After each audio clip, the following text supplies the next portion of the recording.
வணக்கம். போதிசத்துவர்னு ஒருத்தர் ஒரு கிராமத்துல திருவிழாவை பார்க்க மைதானத்துக்கு போயிருக்காரு. போதிசத்துவர் அப்படின்னா ஞான விழிப்புணர்வு பெற்று வாழ்றவங்கள போதிசத்துவர்னு சொல்லுவோம்.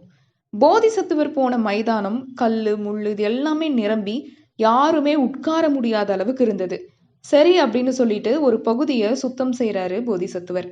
ஆனா சுத்தம் செய்த இடத்துல வேற யாரோ வந்து உட்கார்ந்துக்கிறாங்க. திரும்பியும் வேற இடத்துல சுத்தம் பண்ணும்போது வேற யாரோ ஒருத்தங்க வந்து உட்கார்ந்துக்கிறாங்க. இன்னொரு முறை பண்ணும்போது இதுதான் நடக்குது. திருவிழாவுக்கு மறுநாள்ல இருந்து மைதானத்துக்கு போய் கொஞ்சம் கொஞ்சமா மைதானம் முழுவதையுமே சுத்தம் செய்றாரு.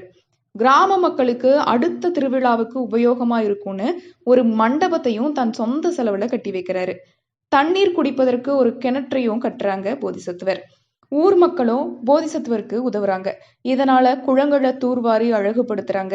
குண்டும் குழியுமா இருந்த தெருவின் பள்ளங்களை சீர்படுத்துறாங்க. அறச்சாலை, தண்ணீர் தொட்டி, பள்ளி இது எல்லாமே அமைத்து கொடுக்கறாங்க. அந்த கிராமமே சிறந்த கிராமமா மாறுது. மக்களும் நல்ல பண்பு உள்ளவர்களா மாறுறாங்க.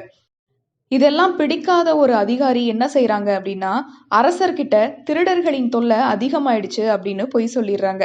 இந்த அதிகாரியின் பேச்சை கேட்டு அரசர் எதுவுமே விசாரிக்காம அவர்களை பிடிச்சு யானையினுடைய காலால கொன்னு போடுங்க அப்படின்னு உத்தரவிட்டுறாரு.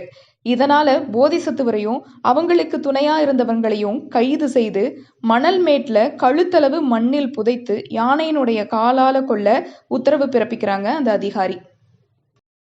தோழர்களே, இது நமக்கு சோதனையான காலம். யாரும் அஞ்சாதீங்க. நீங்க யார் மீதும் வஞ்சம் தீர்க்கும் எண்ணமோ பகையோ கொள்ளாதீங்க. இறுதியில நமக்கு நன்மையே நடக்கும்னு போதிசத்துவர் சொல்றாங்க.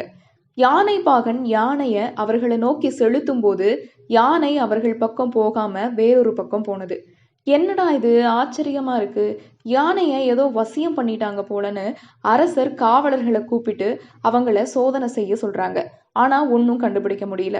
அவங்களுக்கு ஏதாவது மந்திரம் தெரியுமான்னு விசாரிங்கன்னு அரசன் சொல்ல காவலர்கள் விசாரித்த போது ஆமா ஏதோ மந்திரங்கள் தெரிந்து வைத்திருப்பதாக சொல்றாங்கன்னு காவலர்கள் அரசர்கிட்ட வந்து சொல்றாங்க. புதையுண்டு இருந்த எல்லாரையும் கூட்டிட்டு வர சொல்றாங்க அரசர். உங்களுக்கு என்ன மந்திரம் தெரியும்னு அரசர் கேட்டபோது போதிசத்துவர் இப்படி சொல்றாரு. அரசே, நாங்கள் அகிம்சையில் பற்று கொண்டவர்கள். நாங்கள் யாருடைய பொருளையும் அபகரிப்பதில்லை, பொய் சொல்லுவதில்லை, தீய செயல் எதனையும் புரிவதில்லை. பிறருக்கு நன்மை செய்வதில்தான் எங்களுக்கு இன்பம் ஏற்படுகிறது. இதுவே எங்களது மந்திரம் அப்படின்னு சொல்றாங்க. இதை கேட்ட அரசருக்கு அவர்களின் மீது நல்ல அபிப்பிராயமும் மரியாதையும் ஏற்படுது. அந்த அதிகாரியின் சொத்தை பறிமுதல் செய்து அதனையும் நல்வழிப்படுத்துவதற்காக போதிசத்துவர்கிட்ட கொடுத்துட்டாரு அரசர்.